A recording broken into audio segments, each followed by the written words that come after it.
బైబిల్లో బూతులు ఉన్నాయన్న? బైబిల్లో బూతులు ఒక్క బూతు కూడా లేదన్న. ఒక్క బూతు కూడా లేదు. బూతులు అసలే లేవు. ఒక్క బూతు కూడా లేదు, ఉండడానికి వీలు లేదు. బైబిల్లో బూతులు ఉన్నాయి.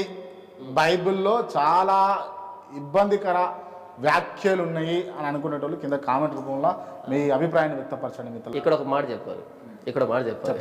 ఒకవేళ వాళ్ళు కనుక కామెంట్ చేస్తే, ఒకవేళ అది బూతు అంటే కనుక పురుషుడు చేస్తూ ఉంటే కనుక పురుషాంగాన్ని కట్ చేసుకొని చేయాలి అక్కడ కామెంట్.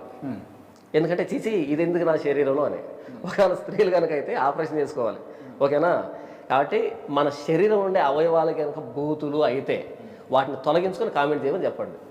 లేదు అవి బూతులు కాదు చాలా మంచివి అంటే కనుక కామెంట్ చేయడం ఆపేసేయండి. ఎందుకంటే గైనకాలజీ దగ్గరికి వెళ్తే ఏం చూస్తారు వాళ్ళు?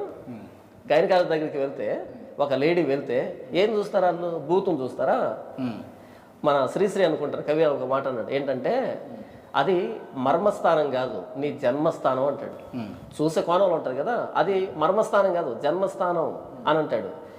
కాబట్టి చూసే కోణంలో ఉంటుంది. మన శరీరం ఉండే అవయవాలు బూతులు అయితే కనుక కామెంట్ చేయమని చెప్పండి, వాటిని తొలగించుకొని.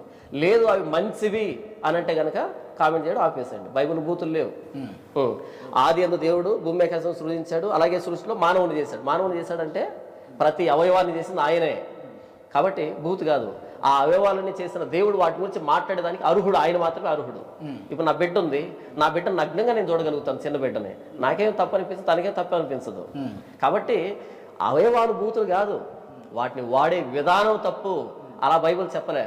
కానీ మీరు కట్ చేసుకొని ఆపరేషన్లు చేసుకొని అనడు యాజ్ అ పాస్టర్గా మీకు సబబేనా? మీరు అడిగిన మా ప్రశ్న సబబు అయితే నేను చెప్పిన సమాధానం రెండింతల సబబు కదా.